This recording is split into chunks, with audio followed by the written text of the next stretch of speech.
ہمارے channel Quranic plus کو subscribe کریں۔ یہاں قرآن و حدیث کی روشنی میں حقیقی رہنمائی اور روحانی ترقی کے خزانے ملیں گے۔ ابھی جڑیں اور دین کو گہرائی سے سمجھیں۔ کیا تسبیح تقدیر کو بدل سکتی ہے؟ کیونکہ ہم نے پڑھا نا کہ الدعاء یرد القضاء، کہ دعا سے تقدیر بدلتی ہے، تو اسی طرح تسبیح پڑھنے سے بھی آنے والی مصیبت ٹل سکتی ہے۔ اگر نہ پڑھتے تو وہ آ جاتی۔ کوئی قرآن سے دلیل فلولا انہ کان من المسبحین، یعنی لا الہ الا انت سبحانک انی کنت من الظالمین میں للبث فی بطنہ الی یوم الدین۔ ٹھیک ہے، تو یہ یونس علیہ السلام کی تسبیح تھی۔ کوئی اور پیغمبر بھی تسبیح کرتے تھے، یعنی کانا کا میں نے مطلب بتایا نا، یعنی یہ نہیں کہ مچھلی کے پیٹ میں ہی انہوں نے تسبیح کی تھی اور اس سے پہلے نہیں کرتے تھے۔ کانا کا مطلب وہ کرتے رہتے تھے۔ کانا جو فعل پر آتا ہے تو کیا معنی دیتا ہے؟ استمرار کا۔ استمرار کا مطلب ہے کنٹینیویشن، یعنی وہ ان کی عادت میں پہلے بھی تسبیح کرنا تھا۔ اگر وہ تسبیح کرنے والوں میں سے نہ ہوتا، یعنی پہلے سے تسبیح نہ کرتا ہوتا اور اس دن بھی تسبیح نہ کرتا تو مچھلی کے پیٹ میں ہمیشہ رہتا۔ تو گویا تقدیر بدل گئی ان کی، کس سے؟ تسبیح سے۔ تو تسبیح ہر حال میں پڑھتے رہنا چاہیے۔ قرآن مجید سے کچھ پتہ چلتا ہے آپ کو کہ کوئی اور پیغمبر بھی تسبیح کر؟ شاباش، داؤد علیہ السلام، انا سخرنا الجبال معه یسبحن بالعشی والاشراق۔ یہاں بھی ان کی تسبیح کے اوقات بتائے گئے ہیں۔ وہ کیا ہیں؟ عشی اور اشراق، سورج نکلنے کے بعد اور دن کے پچھلے پہر بھی۔ ٹھیک، مخلوقات میں سے اور کون تسبیح کرتا ہے؟ ساری مخلوق تسبیح کرتی ہے۔ ٹھیک ہے، کسی اور پیغمبر نے تسبیح کی کسی خاص موقع پر؟ شاباش، زکریا علیہ السلام نے۔ ٹھیک، کب کی؟ جب ان کو یحییٰ علیہ السلام کے پیدا ہونے کی خوشخبری ملی۔ اور کسی پیغمبر کا ذکر آتا ہے تسبیح کے سلسلے میں؟ موسیٰ علیہ السلام کی سنت ہے، انہوں نے ہارون علیہ السلام کو اپنا وزیر بنانے کی دعا اس لیے کی کہ وہ مل کر زیادہ تسبیح کریں، کئی نسبحک کثیرا ونذکرک کثیرا۔ اور کون سی مخلوق تسبیح کرتی ہے؟ فرشتے، شاباش، والملائکۃ یسبحون بحمد ربہم۔ اس کے علاوہ جنت والے بھی ودعواہم فیہا سبحانک اللہم، کہ وہاں ان کی پکار تسبیح ہوگی، وہاں ان کی دعا تسبیح ہوگی۔ تو ہمیں بھی تسبیح صرف ان لیکچرز کے دوران نہیں یا یاد دہانی کے طور پر نہیں، اپنی عادت میں، اپنی روٹین میں شامل کرنی ہے انشاءاللہ۔ پھر آپ دیکھیے گا کہ آپ کی زندگی میں کتنی آسانیاں ہوتی ہیں اور آپ کی پروڈکٹیوٹی کتنی بڑھ جاتی ہے انشاءاللہ۔ اور ویسے بھی آپ دیکھیں کہ سارا دن تسبیح کرنا مختلف مواقع پر اٹھتے بیٹھتے، اور عام طور پہ تسبیح ہوتی ہے جب حیران کن کوئی چیز دیکھتے ہیں، کوئی نعمت دیکھتے ہیں تو پھر کیا کرتے ہیں؟ سبحان اللہ۔ اور نعمت پا کر کیا کہتے ہیں؟ پانی پی کر الحمدللہ۔ ٹھیک ہے، اور اللہ کی کائنات دیکھ کر کیا کرتے ہیں؟ اللہ اکبر، اللہ سب سے بڑا۔ یہ بڑی بڑی چیزیں ہیں، بڑے بڑے سورج چاند ستارے ہیں، پر اللہ اس سے بھی بڑا ہے، سب سے بڑا ہے، مخلوق سے تو ہر حال میں بڑا ہے۔ اور ہمیں ویسے بھی حکم دیا گیا نا، وَسَبِّحْ بِحَمْدِ رَبِّكَ قَبْلَ طُلُوعِ الشَّمْسِ۔ ایک اور بات یہ کہ اس کو آپ نے پکا رکھنا ہے، سورج نکلنے سے پہلے سبحان اللہ و بحمدہ کی تسبیح آپ نے کر لینی ہے۔ اس کو یعنی کانشیسلی آپ نے، کیونکہ صبح شام کے اذکار آپ دیکھیں گے نا جو وَإِيَّاكَ نَسْتَعِينُ میں ہے، تو وہاں آپ کو اس کی فضیلت بھی ملے گی، سارے گناہ معاف ہو جاتے ہیں۔ وَإِيَّاكَ نَسْتَعِينُ ایپ میں آپ کو کاؤنٹنگ کے ساتھ مل جائے گی، ٹھیک ہے، تو کاؤنٹر بھی ساتھ ہی ہے، الحمدللہ۔ پھر یہ کہ اللہ تعالیٰ نے دن کے ہر حصے میں تسبیح کا حکم دیا ہے، مخصوص اوقات بھی بتائے ہیں، سورج نکلنے سے پہلے، غروب سے پہلے، رات کو، دن کے آغاز پر، اختتام پر، تو ہر حال میں تسبیح۔ اور وجہ کیا بتائے گی؟ لعلک ترضی، یعنی نبی صلی اللہ علیہ وسلم کو جب سورۃ طٰہٰ میں حکم دیا گیا نا، سورۃ طٰہٰ کی آیت نمبر 130 ہے، اور اپنے رب کی حمد کے ساتھ تسبیح کیجئے سورج طلوع ہونے سے پہلے اور اس کے غروب ہونے سے پہلے، اور کچھ رات کی گھڑیوں میں بھی پس تسبیح کیجئے، اور دن کے کناروں میں بھی، تاکہ آپ راضی ہو جائیں۔ لعلک ترضی، ٹھیک ہے، اور اس میں دنیا اور آخرت دونوں کی رضا شامل ہو جاتی ہے۔ تو آپ کو جو رضا کی صفت ہے، یعنی دل کے اندر ایک اطمینان اور سکون اور اللہ کی تقدیر پر راضی ہونا، اللہ کے فیصلوں پر راضی ہونا، وہ حاصل ہو جائے گا۔ اور یہ سب سے بڑی چیز ہے، آپ کو پتہ ہے، جب ہم اللہ تعالیٰ سے دعا کرتے ہیں تو بعض اوقات ہماری وہ دعا بعین ہی قبول ہو جاتی، بعض اوقات اس طرح نہیں ہوتی۔ پھر جب قبول نہیں ہوتی تو ہمارا ریئیکشن، رسپانس کیا ہوتا ہے؟ مایوسی، بے چینی، اضطراب. آپ نہیں چاہتے کہ کوئی چیز ہو اور وہ ہو جاتی ہے اور آپ اس پہ راضی ہی نہیں ہیں, آپ اسے ایکسپٹ ہی نہیں کر رہے. کوئی فائدہ؟ تقدیر آپ کے ہاتھ میں ہے, وہ تو اللہ کے پاس, وہ جو چاہے کرے. آپ اس کی مخلوق ہے, آپ پر اس کا فیصلہ چلے گا, اس پر آپ کا نہیں. تو بندے کی رضا کس میں ہے؟ اللہ کی رضا پر, اللہ کے فیصلوں پر راضی ہونے میں. دعا قبول ہو جائے تو الحمدللہ, اور اگر نہیں قبول ہوئی تب بھی الحمدللہ, اللہ میں آپ کے فیصلے پر راضی. کوئی بہت پیارا آپ کا بیمار ہو گیا ہے, آپ اس کی زندگی چاہتے ہیں, اللہ اس کو اپنے پاس بلانا چاہتا ہے, اور اللہ نے اس کی زندگی جب وہ ماں کے پیٹ میں تھا اتنی ہی لکھی تھی, اس کو واپس جانا ہی تھا. اب وہ آپ کو بہت ہی پیارا ہے, جیسے ایک ماں کے لیے ایک بچہ پیارا ہوتا ہے نا. ابھی آپ نے نا بچوں کی محبت محسوس نہیں کی, اور کچھ لوگ ذرا زیادہ کرتے ہیں, کچھ کم کرتے ہیں. کچھ کا دل بڑا نرم ہوتا ہے, کچھ وہ اس عرابی کی طرح سخت دل ہوتے ہیں, کبھی بچوں کو پیار بھی نہیں کرتے, انہیں بچوں پہ پیار ہی نہیں آتا. تو یہ سخت دل ہونے کی علامت ہے, جس کو بچوں پہ پیار نہ آئے. بچہ کسی کا بھی ہو, کوئی بھی ہو. اب وہ بچہ جا رہا ہے دنیا سے, اللہ تعالیٰ لے گیا اس کو, اور ماں کے دل کو قرار نہیں آ رہا, لیکن ام سلیم کو قرار آ جاتا ہے. کیوں؟ لعلک ترضی, آپ کو قرار آ جائے گا تسبیح کی وجہ سے, اللہ کے ذکر کی وجہ سے. اور جب انسان ڈینائل موڈ سے باہر نکل آتا ہے نا, ایکسپٹ کر لیتا ہے یہ اللہ کی رضا ہے, اللہ نے ایسے ہی لکھا تھا, ایسے ہی ہونا تھا, اسی میں خیر ہے, تو پھر کیا ہوتا ہے؟ پھر آپ پرسکون ہو جاتے ہیں. بے چین ہونے کا کوئی فائدہ؟ اس چیز کو ایکسپٹ نہ کرنے کا کوئی فائدہ نہیں. فائدہ کس میں؟ اللہ کے فیصلے پر راضی ہونے میں. لیکن یہ جو راضی ہونے کی کیفیت ہے نا, یہ قوت آپ کو تسبیح سے ملے گی. وَلَقَدْ نَعْلَمُ أَنَّكَ يَضِيقُ صَدْرُكَ بِمَا يَقُولُونَ, ہمیں معلوم ہے کہ لوگوں کی باتوں پر آپ کا سینہ تنگ ہوتا ہے, تو اس کا علاج ضروری ہے. اس کا مطلب ہے کہ دل کی تنگی, بے چینی, اضطراب کا علاج ضروری ہے, مایوسی, ڈپریشن کا علاج ضروری ہے. کیا کریں؟ فَسَبِّحْ بِحَمْدِ رَبِّكَ وَكُن مِّنَ السَّاجِدِينَ, تسبیح اور نماز سے مدد لیں. تو اس تسبیح والے چیپٹر کو میں آج کلوز کر رہی ہوں, آگے چلیں گے ہم انشاءاللہ. لیکن بتانے کا مقصد یہ ہے کہ جب آپ کسی بھی وجہ سے, چھوٹی ہو یا بڑی, آپ پریشان ہونے لگے, کوئی پریشان کن خبر سن لی آپ نے, کسی چیز پہ دل تنگ ہونے لگا ہے, آپ کو دھوپ بہت لگ رہی, گرمی لگ رہی ہے, آپ کا گھر کا سفر وین سے اتر کر تکلیف دہ ہے, کچھ بھی, کیا شروع کر دیں؟ تسبیح پڑھنا شروع کر دیں, اللہ کی تسبیح کرنے لگے کہ اللہ آپ ہر عیب نقص سے پاک ہیں. اگر آپ نے اس وقت مجھے اس سچویشن میں رکھا ہے, یہ بھی میرے لیے بہت فائدے کی ہے. اس کے ذریعے مجھے نہیں پتا کیا کیا فائدے مجھے حاصل ہو رہے ہیں, میں تو صرف ظاہر کو دیکھ رہی ہوں کہ مجھے تکلیف ہو رہی. تو بندہ پھر تکلیفوں پر بھی راضی ہو جاتا ہے, تکلیف برداشت کرنا آسان ہو جاتا ہے. اور یہ اسکل آپ نے سیکھنی ہے. اگر زندگی میں یہ چیز آ گئی نا, تو بڑے مزے میں رہیں گے, بڑے بڑے حادثوں پر سکون میں رہیں گے. اور یہی دین کا فائدہ ہے, اور یہ دین کی روح ہے. صرف چیزیں پڑھ لینا, رٹ لینا, پیپر دے دینا اور کسی کو تقریر کر کے بتا دینا کافی نہیں. اندر جھانکے, یہاں میرے پاس کیا ہے, اس سارے علم کا نچوڑ میرے اندر کتنا ہے. اگر میرے اندر نہیں آیا اور میں ساری دنیا کو بتاتی پھر رہی ہوں, کوئی فائدہ نہیں. تو اپنی اصلاح سب سے پہلے, اور وہ اللہ کے ذکر سے, اللہ سے مانگ کے, ان اذکار کی پابندی کر کے اپنے آپ کو آپ نے اللہ کا ترضا پہ لے کر آنا ہے. ٹھیک ہے؟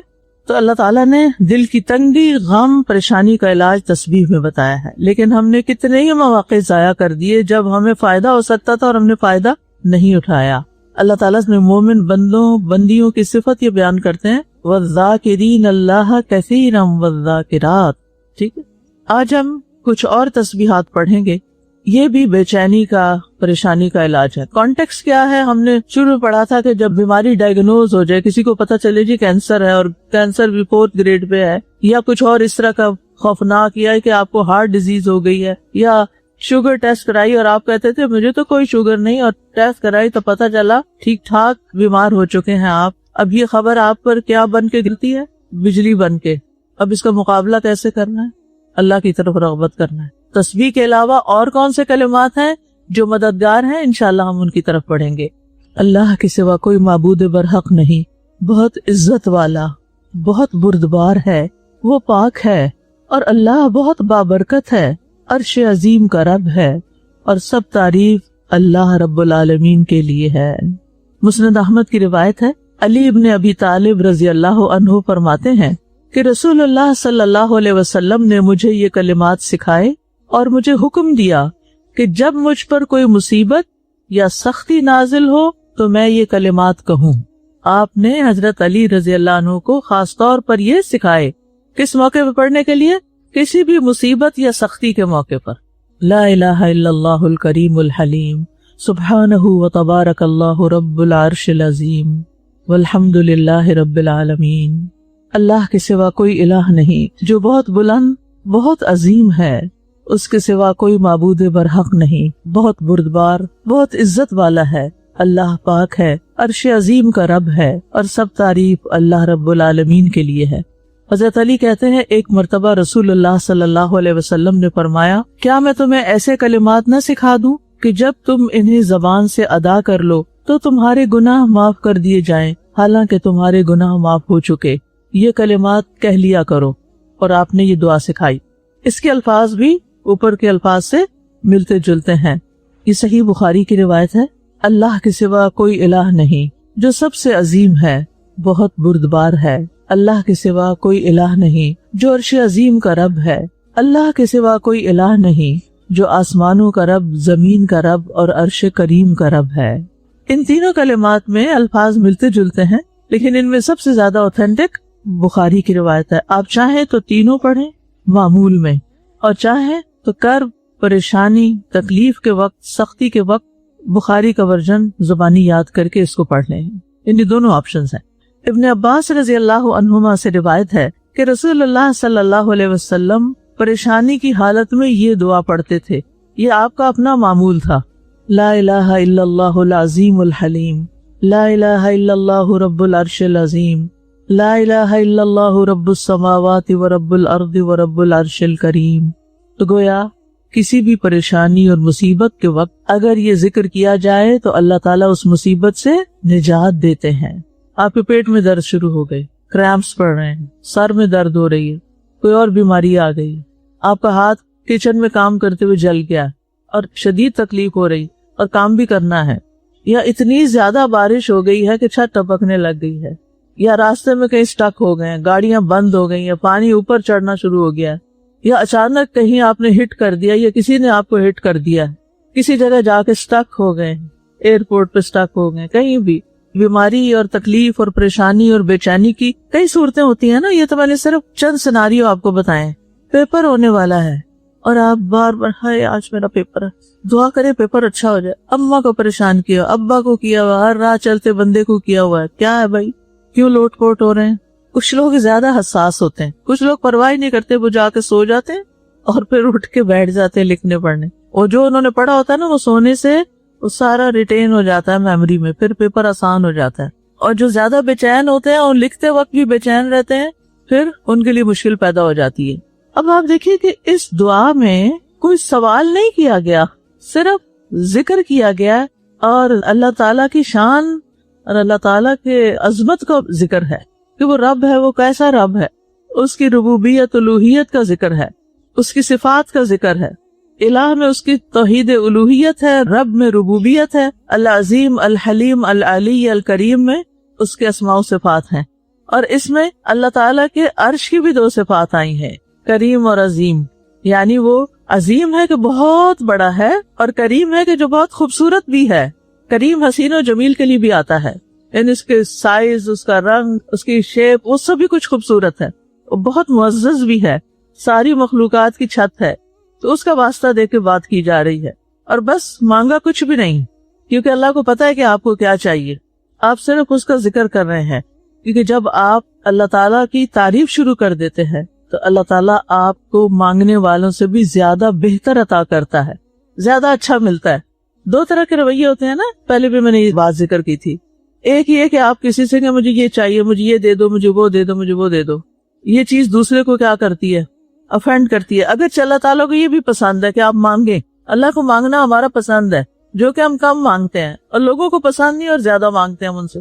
اچھا، ایک یہ ہے کہ آپ صرف اس کی رسپیکٹ کریں، اس کی تعریف کریں، اور وہ خود اپنی مرضی، اپنی پسند، اپنی محبت سے آپ کو کچھ دے، کیا بہتر ہے؟ اللہ تعالیٰ کے حساب میں تو دونوں ہی بہتر ہے، لیکن ان دو میں سے یہ زیادہ طریقہ بہتر ہے کہ آپ اللہ کی تعریف شروع کر دیں, تسبیح شروع کر دیں, اللہ تعالیٰ کی وحدانیت کا ذکر کرنا شروع کر دیں, اللہ تعالیٰ کی اچھی اچھی صفات کا ذکر کریں. تو لاجک سمجھ آ گیا کہ اس کو دعا کیوں کہا گیا. یہ دعائے عبادت ہے. ٹھیک ہے, تو اس دعا کی وضاحت ہم کریں گے. لا الہ الا اللہ الکریم الحلیم, اللہ کے سوا کوئی الہ نہیں جو الکریم الحلیم ہے. الکریم جو لفظ ہے نا, یہ کاف را میم سے ہے, کرم, جس کا مطلب ہوتا ہے نفع پہنچانا, اور اس طرح نفع پہنچانا کہ کسی کی تذلیل نہ ہو اس میں, اور جو نفع پہنچایا جائے وہ بھی بہت اعلیٰ قسم کا ہو. کریم کا لفظ کئی معنوں میں استعمال ہوتا ہے, جیسے وسیع الظرف, ہر اس چیز کی صفت جو اپنی ذات میں عمدہ ہے, یعنی آرگینکلی عمدہ ہے. پھر معزز, پھر مہمان نواز انسان کے لیے بھی استعمال ہوتا ہے, بہت کریم النفس ہے. معاف کر دینے والے جو لوگ ہوتے ہیں, کریم النفس جو ہوتے ہیں, وسیع دل کے مالک, وسیع الظرف جس کو کہتے ہیں, اس کا ظرف بڑا وسیع. ظرف کیا ہوتا ہے؟ برتن ہوتا ہے. دل بھی ایک برتن کی طرح نا, یعنی اندر بڑی وسعت ہے اس شخص کے.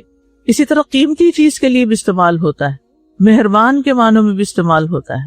تو عربوں میں الکریم ایک ایسی جامع صفت ہے جس کا صرف اردو میں ایک لفظ سے ترجمہ نہیں ہو سکتا. اس صفت کے اندر ہر طرح کی بھلائیاں, فضیلتیں اور شرف پایا جاتا ہے.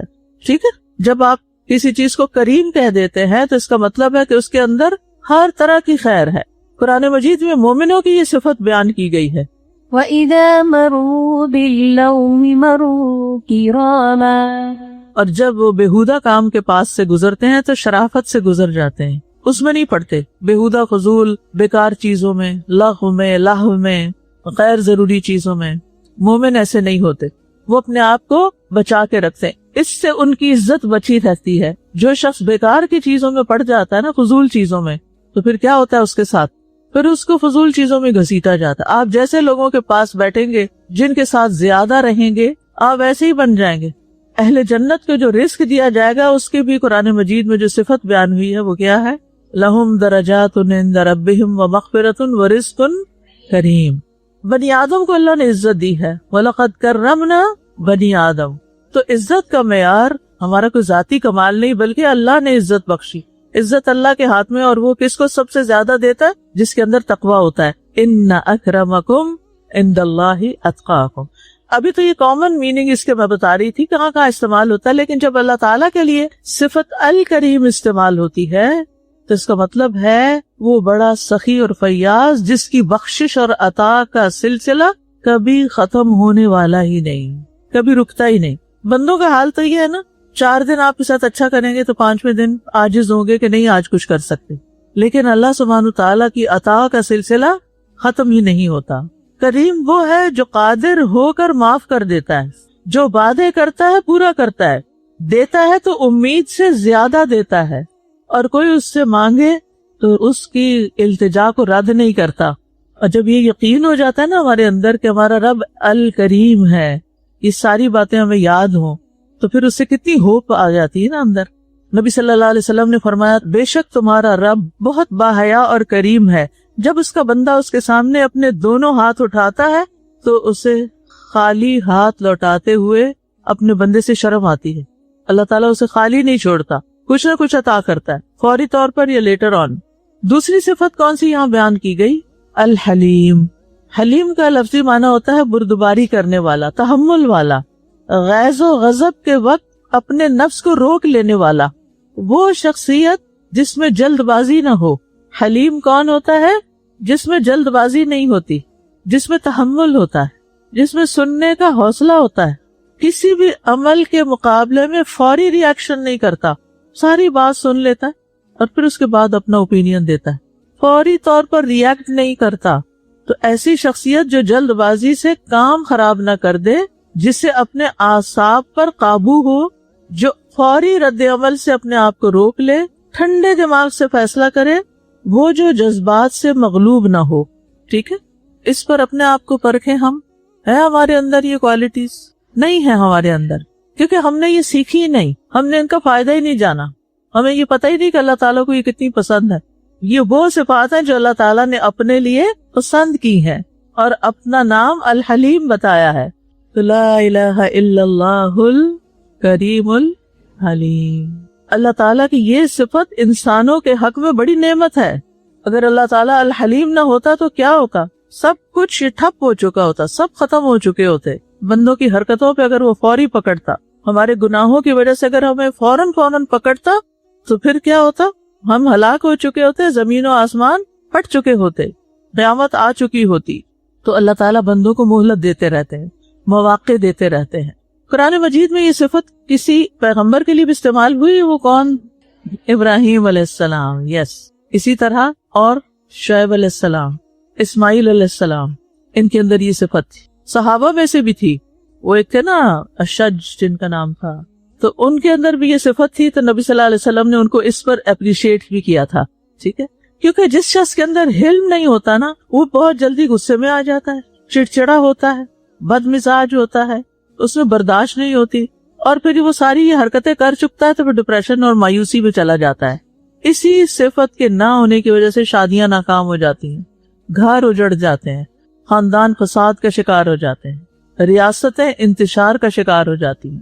تو یہ صفت بہت ضروری صفت ہے، اور اس کے درجات بھی ہوتے ہیں. جیسے ہر صفت کے درجات ہوتے ہیں نا، کوئی پہلے نمبر پہ ہوتا ہے، کوئی دوسرے پہ، کوئی تیسرے پہ. تو پہلا درجہ تو وہ ہے جو ہر شخص کے لیے لازم ہے. اگر یہ نہ ہو تو پھر ہر انسان جلد بازی کی بنا پہ اپنے کام بگاڑ لے گا. دوسرا درجہ جو ہوتا ہے نا، وہ عزیمت کا ہوتا ہے کہ حالات موافق ہیں یا نہیں ہیں، انسان اس موقع پر اپنے آپ کو تحمل کا مظاہرہ کرتے ہوئے روک لیتا ہے. یہ عزیمت کا درجہ ہوتا ہے. تو اس صفت کا تقاضا یہ ہوتا ہے، اگر انسان کے کانٹیکس میں دیکھیں، کہ انسان اپنے مخالف سے فوری بدلہ لینے سے گریز کرے، اپنے آپ کو روکے رکھے، انتظار کرے، سوچے سمجھے. اچھا، صبر میں بھی تو ایسی چیزیں آتی ہیں نا. پھر فرق کیا ہوا؟ ان کو عام طور پر سینونیمز کے طور پر استعمال کیا جاتا ہے، مترادفات کے طور پر. ان میں تھوڑا سا فرق ہے. حلم کسی بھی انسان کی پوشیدہ قوت ہوتی، ہڈن پاور ہے اس کی پرسنالٹی کے اندر، اور صبر ایک فعل کا نام ہے جو ایک مخصوص وقت میں کیا جاتا ہے. یعنی حلم جو ہے نا، وہ آپ کی شخصیت کا حصہ بن جاتا ہے اور آپ اس سے پہچانے بھی جاتے ہیں. آپ دیکھیے، آپ کے جو جان پہچان کا دائرہ ہے لوگوں کا، اپنی فیملی، دوست، رشتہ دار وغیرہ، یہ جن کو آپ جانتے ہیں، کیونکہ اب تو اپنی فیملی سے زیادہ ہم کن کو جانتے ہیں؟ جو لوگ سوشل میڈیا پر ہیں. ایسا ہی ہے نا، اپنی فیملی کے ساتھ کانٹیکٹ کم ہے اور فیس بک فرینڈز کے ساتھ، انسٹا فرینڈز کے ساتھ زیادہ ہے. یہ ایک حقیقت ہے نا، نہ بھی مانے تو بھی ہے. اکثر ہمیں اپنے بہن بھائیوں کی تکلیف کا پتہ نہیں ہوتا کہ وہ کس مشکل میں، لیکن جو ہمارے فالوورز ہوتے ہیں نا، ان کو فالوورز رکھنے کے لیے ہم ان کی خوشی غم میں شریک ہوتے ہیں، جو ہم پہ لازم نہیں. اور خاص طور پر ایسے لوگ جن کو ہم پہچانتے ہی نہیں، وہاں تک تانے بانے بنے ہوئے ہم نے. جب ہم سارے مسلمانوں کے لیے دعا کرتے ہیں نا، ایک جنیرک سی دعا ہوتی ہے. آج ہی کسی نے مجھے ایک لنک بھیجا کہ میں حج پہ جا رہا ہوں، اگر آپ کی کوئی دعا ہے تو یہ گوگل کا لنک تھا، وہ بھیجا ہوا تھا کہ اس میں آپ اپنی دعا لکھ دیں. ساتھ لکھا ہوا تھا کہ عمومی دعائیں مت لکھیں، وہ میں سارے مسلمانوں کے لیے ویسے ہی کروں گا، آپ اپنی صرف کوئی خاص دعا لکھیں. تو اچھی عقل مندی کی بات تھی.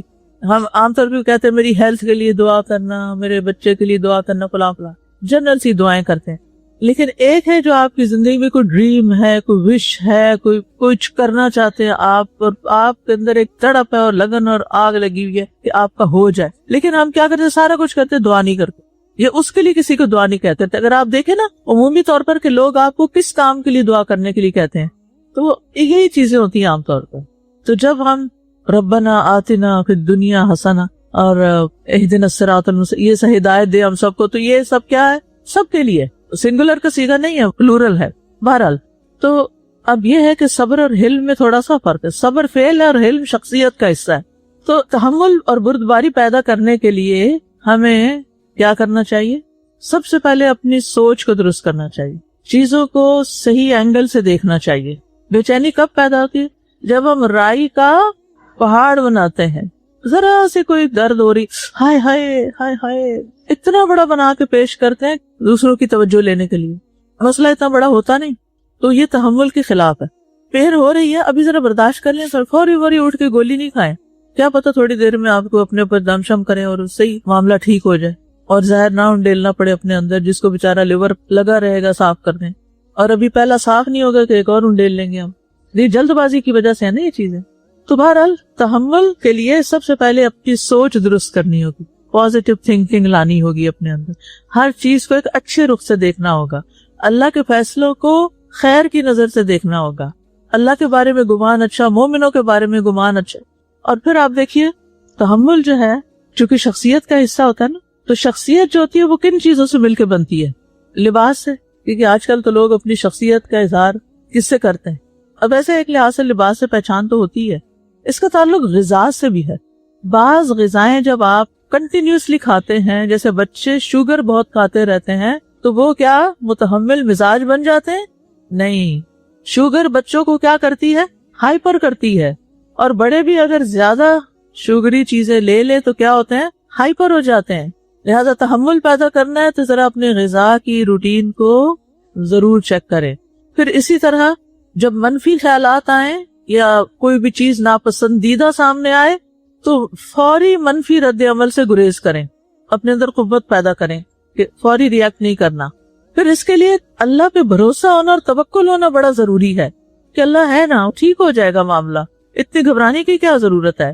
اور سب سے آخر میں دعا. ٹھیک ہے, تو یہ ساری کہانی میں نے آپ کو کیوں بتائی ہے کہ بات تو اللہ کے تحمل کی ہو رہی ہے, حلم کی, اور آپ سوچ رہے ہوگے کہ یہ لے گئی ہیں بندوں کے تحمل پہ. اس کا کانٹیکسٹ یہ ہے کہ جو صفات اللہ تعالیٰ نے اپنے لیے پسند کی ہیں وہ اللہ تعالیٰ اپنے بندوں میں بھی دیکھنا چاہتا ہے. اگر اللہ تعالیٰ الکریم ہے تو وہ بندوں میں سے کس کو پسند کرے گا؟ بخیل کو نہیں. اگر وہ الحلیم ہے تو بندوں میں سے بھی کس سے محبت کرے گا؟ جن کے اندر یہ صفت ہوگی. تو اس لیے ہم نے اپنے اندر بھی یہ چیزیں لانی ہیں. نیکسٹ اس کا حصہ ہے سبحانہ و تبارک اللہ رب العرش العظیم. سبحانہ تو آپ جانتے ہیں کہ پاک ہے وہ تبارک اللہ. برکت کی بات ہوئی. برکت کیا ہوتی؟ خیر کی کثرت اور دوام, چیزوں کا بڑھنا, جتنی نظر آتی ہے اس سے زیادہ اس کا فائدہ ہونا. اور یہ یاد رکھیں ہر قسم کی برکت اللہ تعالیٰ کی طرف سے ہوتی ہے, کیونکہ ایک اکیلا اللہ ہی برکت والا ہے, اور اسی کے لیے لفظ تبارک کا استعمال ہوتا ہے, بندوں کے لیے نہیں ہوتا. یعنی وہ اپنی ذات میں بابرکت ہے, اور تبارک کا لفظ صرف اللہ کے لیے خاص ہے, بندوں کے لیے نہیں بول سکتے.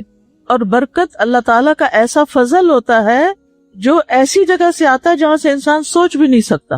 ایسی جگہ سے خیر اور بھلائی آپ کو ملتی ہے, اور اتنی مل جاتی کہ آپ سوچ ہی نہیں سکتے. تو صحت کے کانٹیکس میں بھی آپ دیکھیں کہ جب آپ اللہ تعالیٰ کی اس صفت کے ساتھ اللہ تعالیٰ کو پکاریں گے, اللہ تعالیٰ کی تعریف بیان کریں گے, تو آپ کو شفا, آپ کے لیے اسباب, آپ کے لیے خیر وہاں سے آ جائے گی کہ آپ سوچ بھی نہیں سکتے. برکت مادی اسباب سے بالا ہوتی, اس سے زیادہ ہوتی ہے. یعنی ہم بھروسہ کرتے ہیں کس پر؟ ظاہری سامنے والی چیزوں پر, لیکن برکت اس سے بڑی چیز ہوتی ہے, اس سے آگے ہوتی ہے. اگر کسی کی عمر میں برکت ہو تو کیا ہوتا ہے؟ اس کا یہ مطلب نہیں ہے ضروری کہ وہ 100 سال جیے گا, ہو سکتا ہے 50 سال میں فوت ہو جائے, لیکن اتنے کام کر جائے گا کہ جو بظاہر انسانی ہیومن کیپیسٹی میں نظر ہی نہیں آتے. اگر اولاد میں برکت ہو تو یہ ضروری نہیں کہ آپ کے 10 بچے ہوں, اگر تھوڑے بھی ہیں تو اللہ تعالیٰ ان سے ایسا کام لے گا, ایسے وہ آپ کے لیے صدقہ جاریہ بنیں گے کہ آپ حیران ہو جائیں گے. ٹھیک ہے, اسی طرح بیوی بھی بابرکت ہو سکتی ہے. کون سی عورت بابرکت ہوتی ہے؟ وَجَعَلَنِي مُبَارَكًا أَيْنَمَا كُنْتُ, میں جہاں بھی ہوں اللہ نے مجھے بابرکت بنایا یا بنا دے. جعل فعل ماضی بعض اوقات دعا کے معنوں میں بھی استعمال ہوتا ہے, تو اس سے کیا ہوتا ہے؟ گھر میں خوشی آ جاتی ہے. بابرکت عورت یا بابرکت شوہر کی وجہ سے گھر کے اندر, ضروری نہیں کہ آپ محل میں رہتے ہوں, کٹیا میں بھی رہتے ہوں گے, خوش رہیں گے, یہ کسی کی برکت ہوتی ہے. یعنی اس چیز میں اللہ برکت ڈال دیتا ہے تو اس کا فائدہ ہوتا ہے. پھر اسی طرح جب اعمال میں برکت ہو تو وہ بھی خالص اللہ کے لیے ہو جاتے ہیں اور سنت کے مطابق ہوتے ہیں. بس یہ پکا یاد رکھنا, برکت صرف اللہ کی طرف سے ہوتی. اللہ کسی چیز میں ڈالے تو ہوتی ہے, ورنہ نہیں ہوتی. بندے نہیں برکت دیتے کسی. کیا یہ کہنا چاہیے I need your blessings؟ Blessing برکت کے لیے استعمال ہوتا ہے, ساری بلیسنگز کا مالک اللہ ہے. سبب بنتا ہے, وہ اس کے ذریعے کسی کو بہت کچھ دے دیتا ہے. پانی میں برکت اللہ ڈالتا ہے, یہ اس کی ذاتی صفت نہیں ہے, وہ تو پانی ہے بیچارہ. تھوڑا سا کھانا بھی سب کے لیے پورا ہے, اس کھانے میں برکت تھی, سوچنا کیا ہے اللہ نے دی, یہ اس نے خود سے خود نہیں کچھ کر لیا.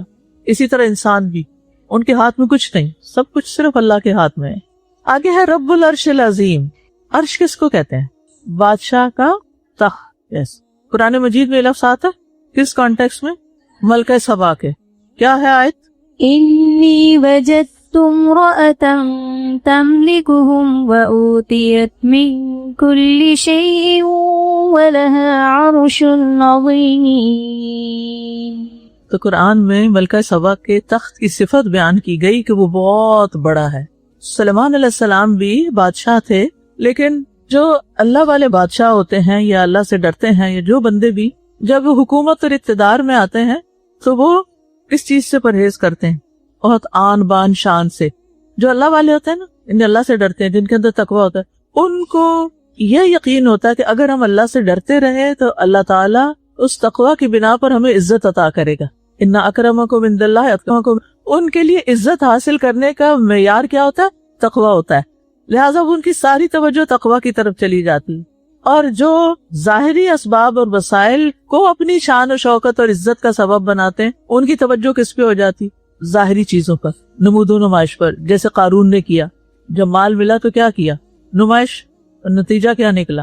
تو ملکہ سبا تو مسلمان نہیں تھی نا، لہٰذا وہ جیسے دنیا کے عام بادشاہ ہوتے ہیں، اسی طرح اس نے بھی اپنی بادشاہت کے ٹھاٹ باٹ یا قوت کے اظہار کے لیے اپنے لیے بہت بڑا عرش تیار کروایا تھا، یعنی تخت. ہم تو تخت کہیں گے نا، عربی میں عرش کہتے ہیں. ہم تو عرش ایک ہی سمجھتے ہیں، اور وہ اللہ کا عرش عظیم ہے اور کریم ہے. تو اللہ تعالیٰ نے کیا بتایا کہ اللہ تعالیٰ کا عرش کیا ہے؟ عظیم ہے، وہ کریم ہے، عزت والا ہے، معزز ہے. عرش کی بھی عزت ہے. اور کرسی جو ہے وہ عرش کے علاوہ ہے، اور کرسی زمین و آسمانوں سے بڑی ہے. وسع کرسیہ السماوات والارض. اور عرش کرسی سے بھی کہیں بڑا ہے. اگر کرسی آسمان و زمین سے زیادہ وسیع ہے تو پھر یعنی ساتوں آسمان اور زمینیں جو ہیں، جتنے بھی ستارے سیارے ہیں، دوسرے لفظوں میں وہ اللہ کی کرسی کے سامنے ایسے ہیں جیسے کسی صحرا میں ایک رنگ پڑی ہو. اور اللہ کے عرش کے سامنے وہ کرسی ایسی ہے جیسے کسی صحرا میں ایک چھوٹی سی رنگ ہو. تو عرش کتنا بڑا ہوگا. اور وہ رب بھی عزت والا ہے. وَتَعَالَى اللَّهُ الْمَلِكُ الْحَقُّ لَا إِلَٰهَ إِلَّا هُوَ رَبُّ الْعَرْشِ الْكَرِيمِ. یعنی وہ عزت والے عرش کا رب ہے تو وہ خود کتنی عزت والا ہوگا. سب سے پہلے ابتدا میں جو چیزیں پیدا ہوئی وہ کون کون سی تھی؟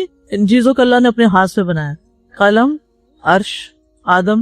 آسمان و زمین کی تخلیق سے 50,000 سال پہلے بھی اللہ تعالیٰ عرش پر مستوی تھے.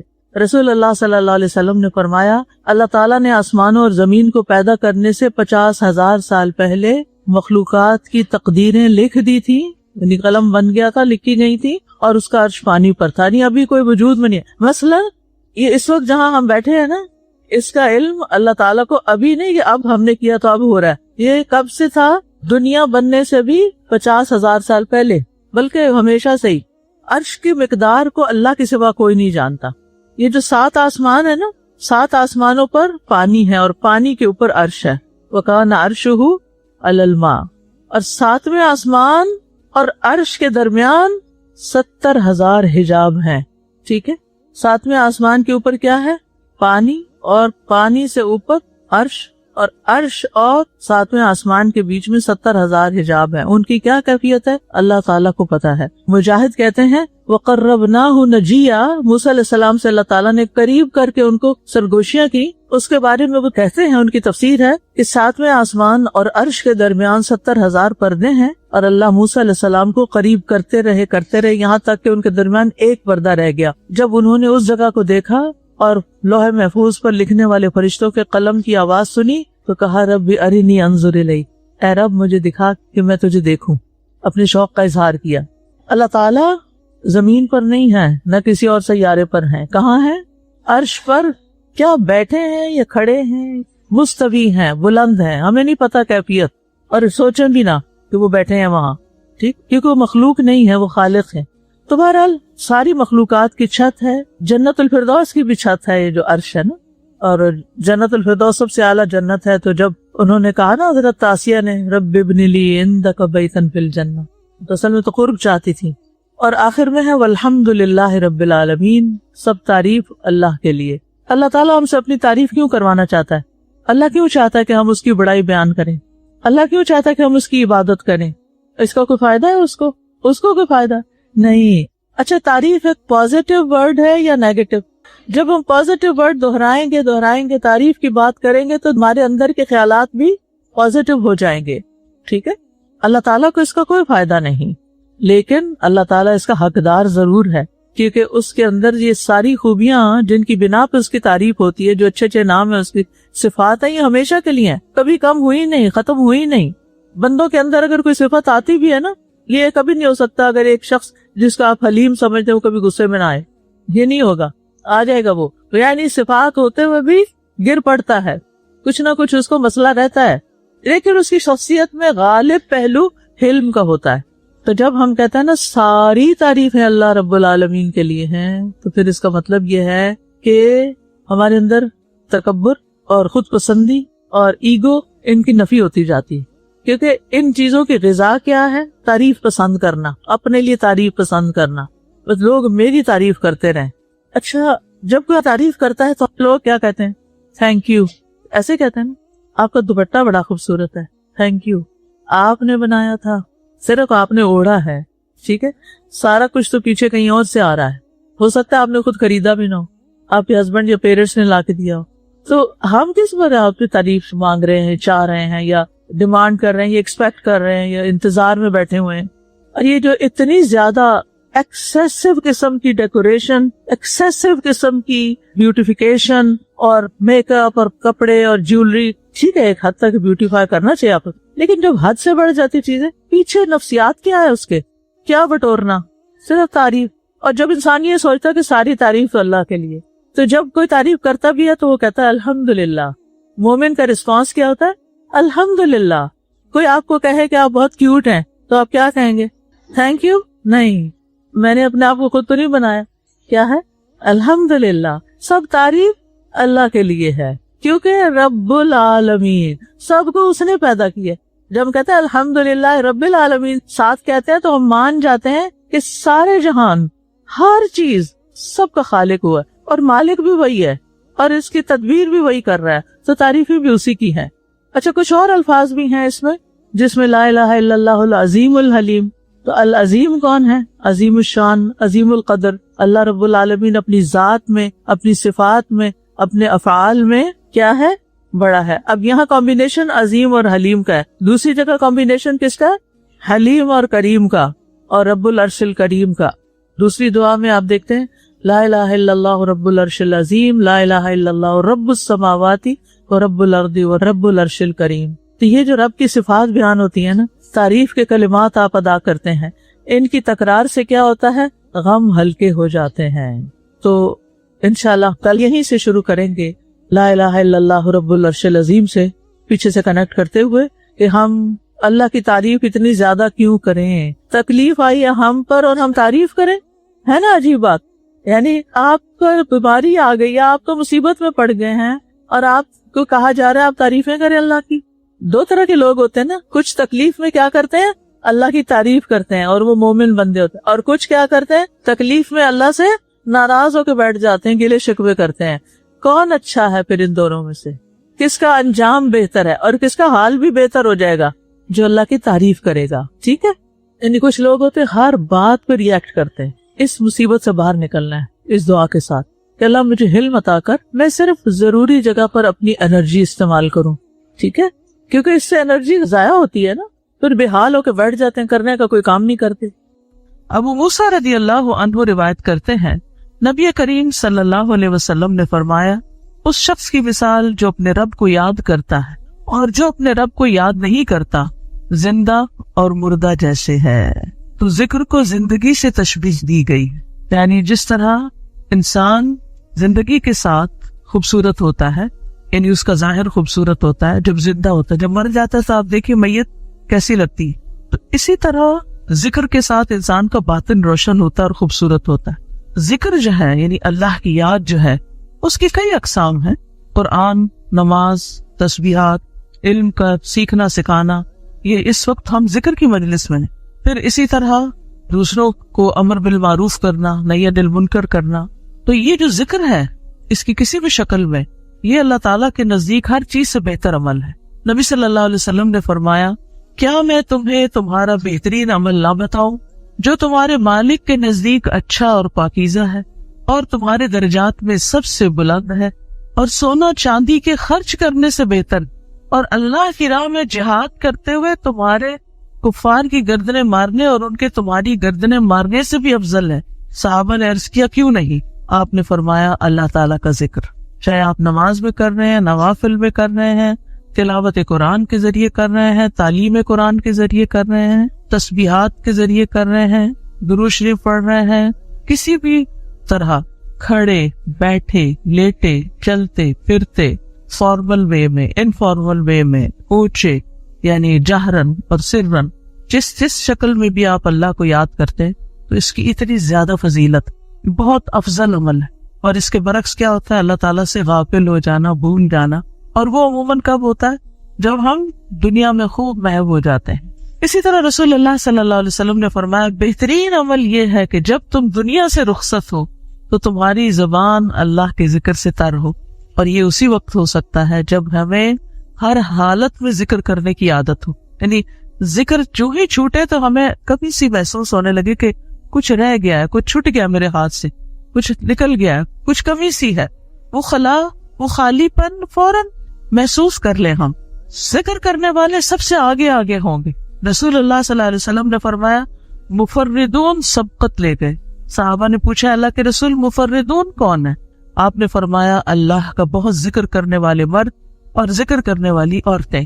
ذکر کی حالت میں مسلسل اللہ تعالیٰ کا ساتھ ملتا ہے، اللہ کا قرب نصیب ہوتا ہے۔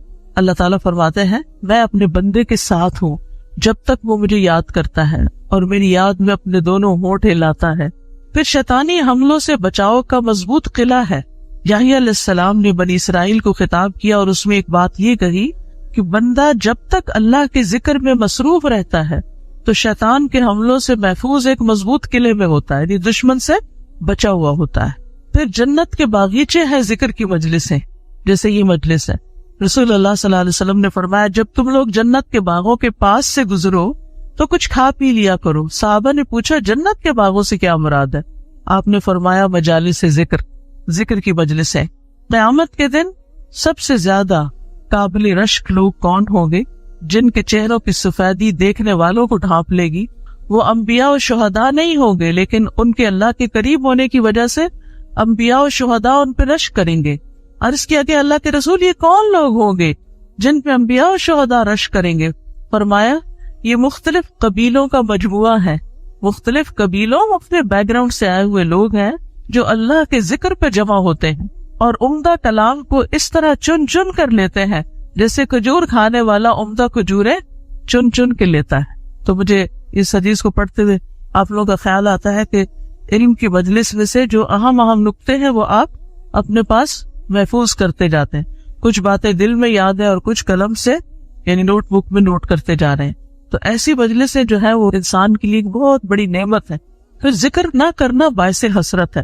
یاد رکھیے جب میں ذکر کا لفظ بولتی ہوں نا تو ذکر کی ساری اقسام ذہن میں لایا کریں، کیونکہ ہمارے ہاں ذکر صرف اللہ کرنے کا نام بن گیا ہے۔ ذکر کی مجلس کیا ہے؟ جس میں سارے لوگ بیٹھ کے اندھیرا کر دیں اور پھر وہ اس انداز میں ذکر کریں کہ سارے ایک نعرے کی شکل میں اور مل کے کوئی آوازیں بلند کریں۔ صحابہ سے ایسے کوئی طریقے منقول نہیں ہیں۔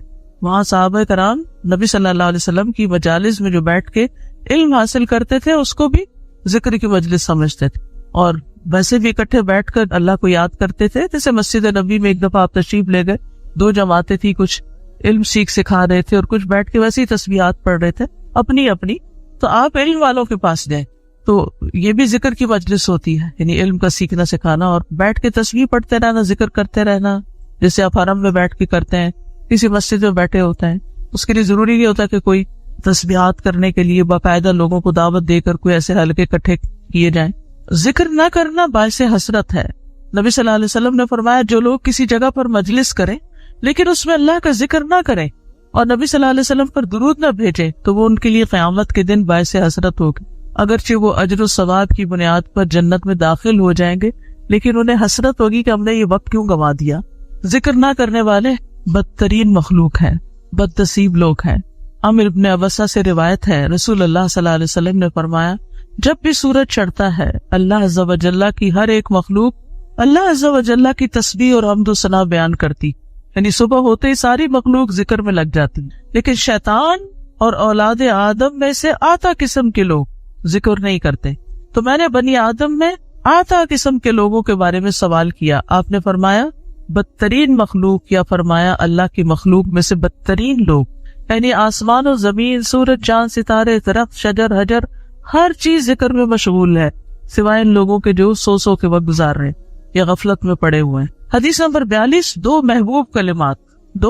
محبوب کلمات۔ عن ابی ہریرہ رضی اللہ عنہ قال قال النبی صلی اللہ علیہ وسلم کلمتان حبیبتان الی الرحمن خفیفتان علی اللسان ثقیلتان فی المیزان سبحان اللہ وبحمدہ سبحان اللہ العظیم۔ کتاب التوحید۔ ابو ہریرہ رضی اللہ عنہ روایت کرتے ہیں، نبی کریم صلی اللہ علیہ وسلم نے فرمایا، دو کلمے رحمان کو بہت محبوب ہیں، زبان پر بہت ہلکے ہیں، لیکن قیامت کے دن ترازو میں بہت بھاری ہوں گے۔ سبحان اللہ و بحمدہ سبحان اللہ العظیم۔ اللہ اپنی حمد کے ساتھ پاک ہے، اللہ پاک ہے جو بہت عظمت والا ہے۔ تو جیسے ہم جانتے ہیں کہ نفلی عبادت میں افضل عمل اللہ کا ذکر ہے، تو یہاں پر اس ذکر کی خاص شکل بتائی گئی کہ اللہ تعالیٰ کی حمد و ثنا اور پاکی بیان کرنا۔ سبحانہ کا مطلب کیا ہوتا ہے کہ وہ پاک ہے۔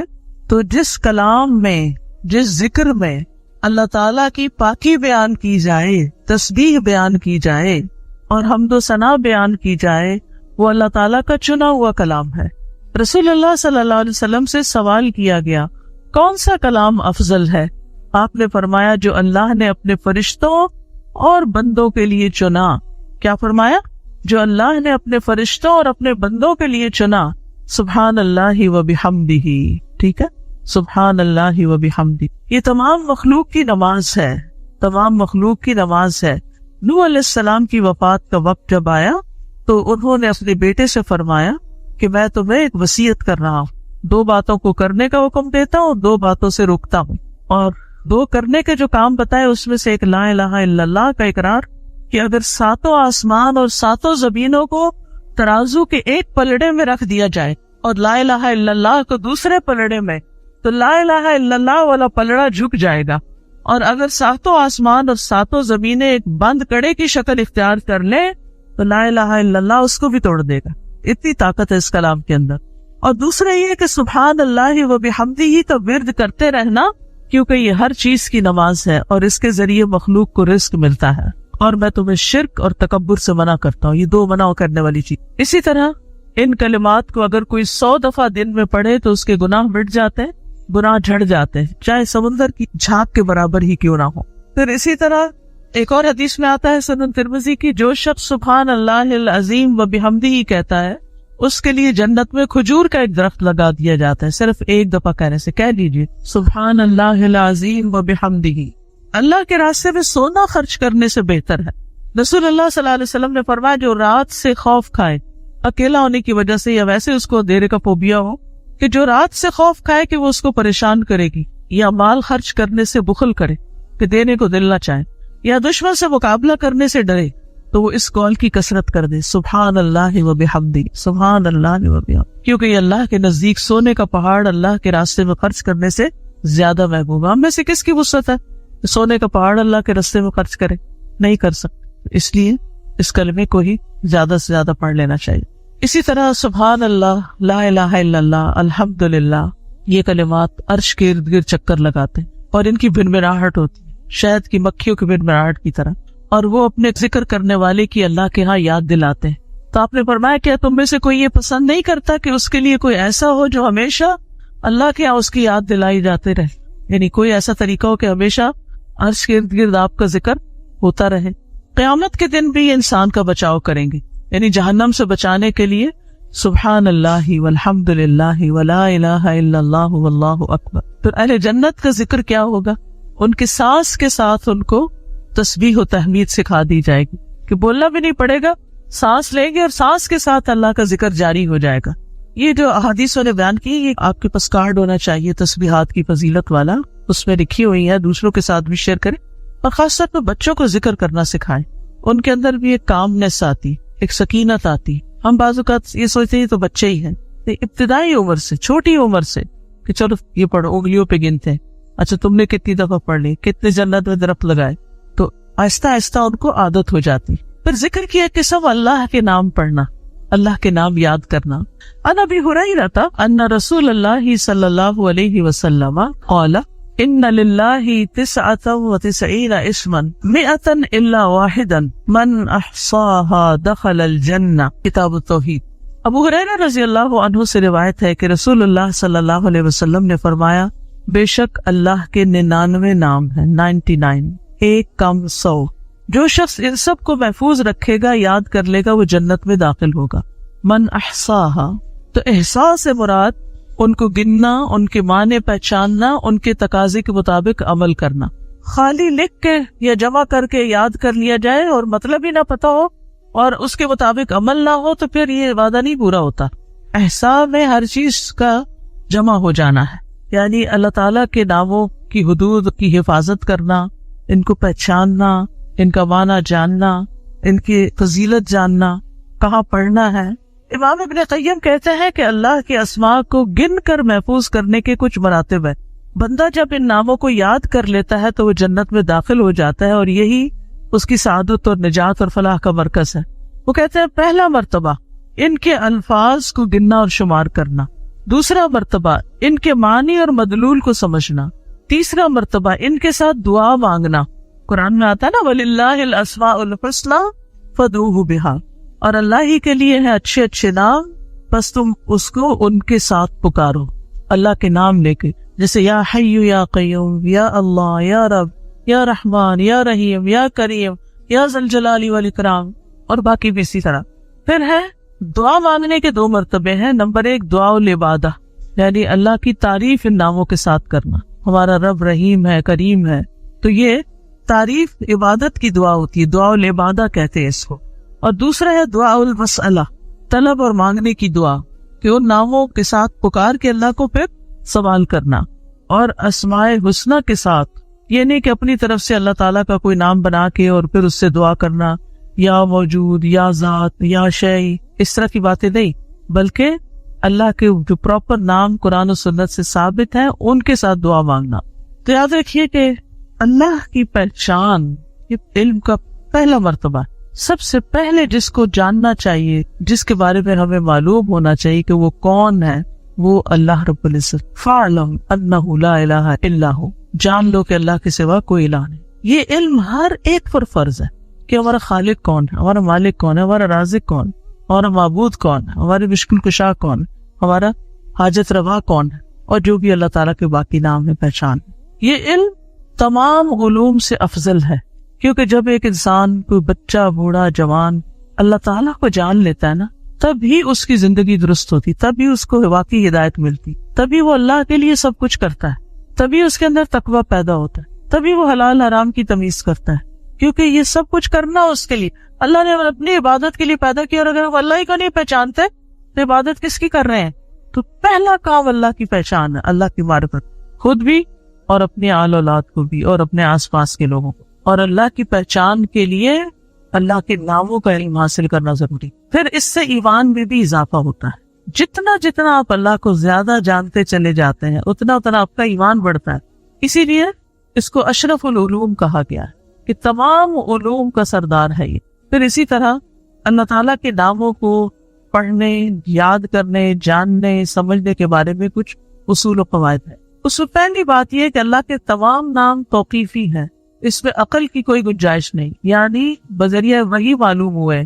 ہم اپنے پسند سے اللہ کا کوئی نام نہیں رکھ سکتے.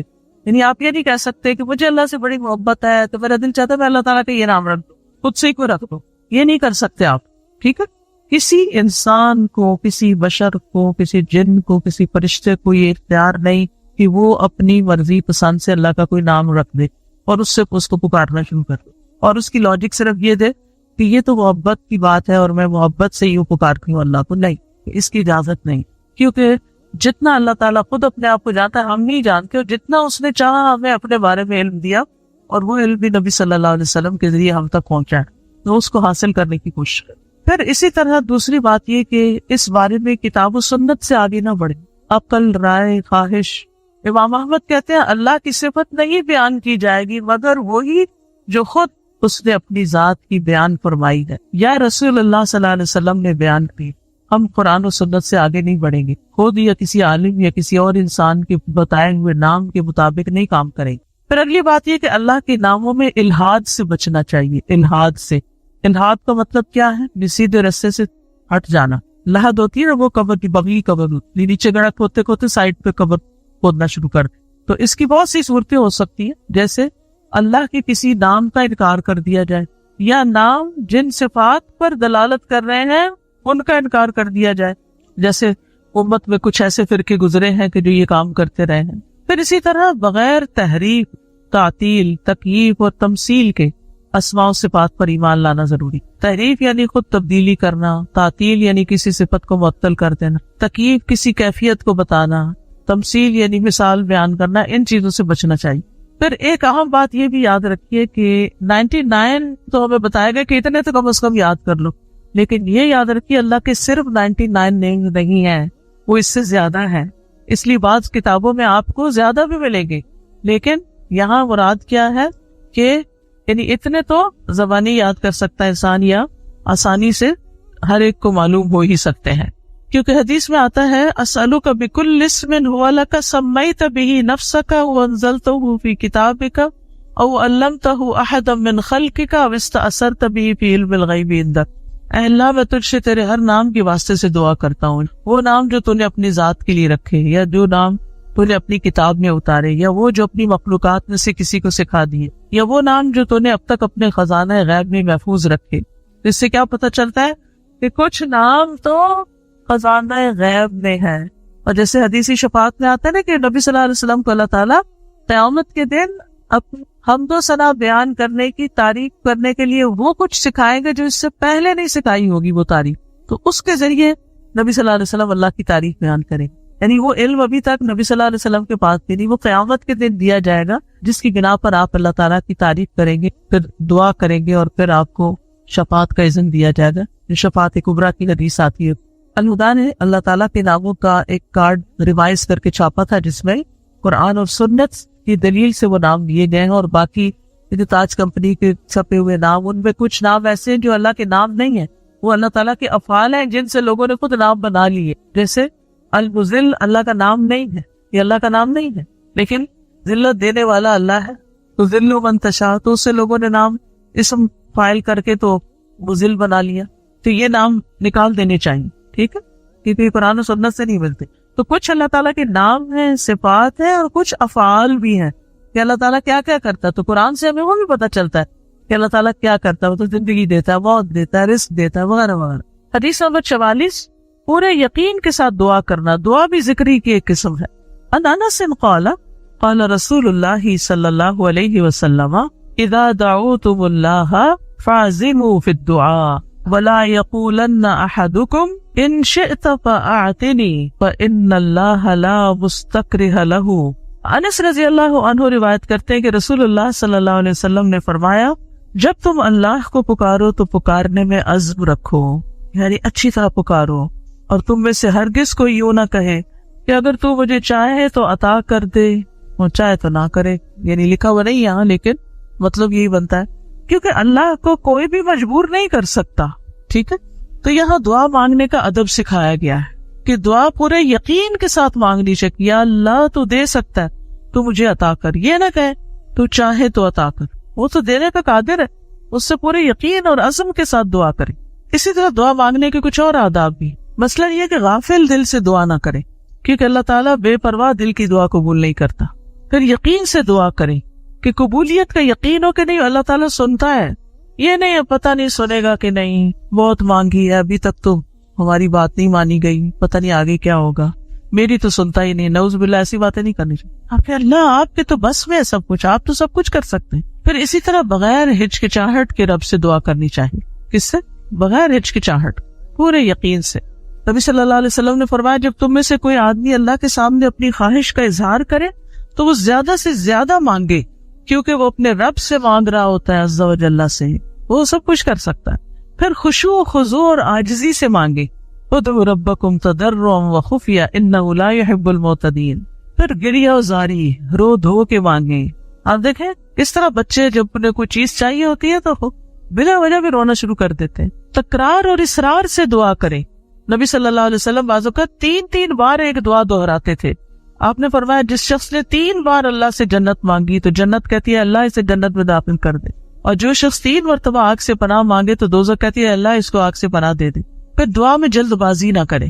تو بندہ جب تک جلد بازی نہ کرے دعا قبول کی جاتی رہتی. یعنی جلد بازی کیا ہے کہ مایوس ہو کے انسان تھک جائے اور دعا مانگنا چھوڑ دے, یہ نہیں ہونا چاہیے. جی استاذہ, جو اللہ تعالیٰ کی جو نام ہے اور جو ان کی صفات ہیں یہ ریلیٹ کرتے ہیں نا آپس, اس کی ساری صفات اس کے ناموں میں, یعنی ناموں میں ہی اس کی صفات.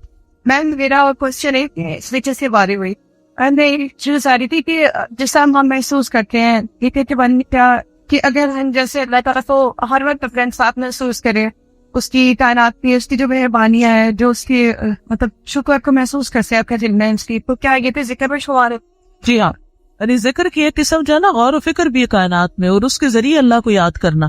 السلام علیکم استاد صاحب, آپ نے ابھی جو ذکر کا بیان دیا ہے اس میں ایک چیز جو ہے وہ واضح طور پر نظر آتی ہے کہ اللہ سبحانہ تعالیٰ کو جب ہم پکارتے ہیں اللہ سبحانہ تعالیٰ کی پیارے پیارے ناموں سے, تو واقعی اللہ سبحانہ تعالیٰ کئی دفعہ ہم صرف ایسے ہی اللہ کا نام لے کر کوئی کام کر رہے ہوتے ہیں اور وہ کام میں ایک دم سے ہمیں یقین نہیں ہوتا کہ یہ کام ویسا ہی ہو گیا جیسا ہم چاہ رہے ہوتے. تو یہ اللہ تعالیٰ کی ایک کرم نوازی ہوتی ہے. لیکن ایک چیز زبان کے اوپر جب جاری ہو جاتی ہے, جب ہم اللہ کا ذکر بہت زیادہ کرنے لگ جاتے ہیں, تو بعض اوقات ایسا ہوتا ہے کہ ہم ایسی جگہ پر ہوتے ہیں جہاں پر اللہ کا ذکر نہیں کرنا چاہ, تو اس حالت میں کیا کرنا چاہیے؟ بس جب یاد ہے روک دیں. سزا کبھی ہم اللہ سبحانہ تعالیٰ سے جب دعا کرتے تو پھر اللہ تعالیٰ چلے یہی دے دیں, اللہ چلے چھوٹی گاڑی دے دیں, چلے اللہ تعالیٰ چھوٹا ہی, مطلب کیا ہم سوچ رہے ہیں کہ نعوذ باللہ اللہ بڑا نہیں دے سکتا, چلے چھوٹا ہی دے دیں. تو مطلب دعا بھی کرتے ہوئے ہم جو ہے وہ اپنی وسعت دیکھ رہے, ہم نے ظرف کے مطابق مانگتے ہیں نا, اللہ کی بڑائی کو نہیں پہچانتے. وَلَمْ أَكُنْ بِدُعَائِكَ رَبِّ شَقِيًّا, کیونکہ وہ سب کچھ دے سکتا ہے. استاذہ یہ جو اللہ کا نام ہے اور ان کے ساتھ جو دوسری آیا پورے یقین کے ساتھ دعا کرنا, کبھی کبھی ہم ایز اے لپ سروس دعا مانگ رہے ہوتے ہیں, تو ان دو حدیث کا آپس پہ اتنا کنیکشن بن رہا ہے کہ جب تک اللہ کی پہچان ہی نہیں ہے تو پھر یقین کیسا ہوگا پھر دعا پہ, پھر دعا قبول بھی ہوگی نہیں. کیونکہ جتنی تقصیر ہم کرتے ہیں کمی کوتاہی دعا میں, وہ اسی وجہ سے کرتے ہیں کہ ہمیں اللہ کی پہچان نہیں. آپ دیکھیے جب ہمیں لوگوں کی پہچان ہوتی ہے نا کہ کون کتنا سخی ہے, تو ہمیں اسی کے مطابق توقع ہوتی. امی سے عیدی اتنی ملے گی اور ابا سے اتنی ملے گی, کیونکہ ہم دونوں کا مزاج پہچانتے ہیں کہ کون کتنا دیتا ہے. اسی طرح خالہ, مامی, دادی سب کا پتہ ہوتا ہے کہ کون کیا کرتا ہے. تو اگر انسانوں کا تھوڑا بہت ہمیں پتہ ہوتا ہے اور اس کے مطابق ہی ہماری ایکسپیکٹیشن ہوتی ہے, تو جس کو اللہ کا پتہ چل رہا ہے کہ وہ کیا عظیم ہستی ہے, پھر اس کی دعا کی ایکسپیکٹیشن کتنی بڑی ہوگی کہ وہ کیا کچھ نہیں دے سکتا اور کیا کچھ اسے مانگنا چاہیے. وہ تو کبھی مایوس ہی نہیں ہو سکتا انسان. السلام علیکم, یہ جو ہم لوگ الہدا میں بھی پڑھاتے ہیں نسلوں پر, یا اس کے اندر بھی یا معیز آتا ہے, تو کیا کوئی نیا ورژن ہے؟ بالکل نیا ورژن بھی ہے, کارڈز لے لیجیے, اور نئے ورژن کی ریکارڈنگ بھی ہم نے کروا لی ہوئی ہے. ساجہ مطلب یہاں پہ آپ نے بھی فرمایا نا کہ تم چاہے تو عطا کر, یہ نہیں کہنا چاہیے, تو اس کی تھوڑی سی وضاحت کر دیں کیونکہ میرے ذہن میں بھی آ رہے ہیں کہ ہم جب یہ کہتے, آپ نے بھی فرمایا نا کہ تو جو چاہے وہ عطا کر دیں, ہمیں یہ نہیں کہنا چاہیے تو چاہے تو عطا کر دیں. ہاں, اگر تو چاہے تو عطا کر. اس کی تھوڑی سی وضاحت کر دیں کیونکہ میری یعنی اس کا مطلب یہ ہے کہ مثلا مجھے گھر چاہیے, اللہ اگر آپ کی مرضی ہے تو دے دیں, نہیں تو نہ صحیح, یہ نہیں کہنا چاہیے.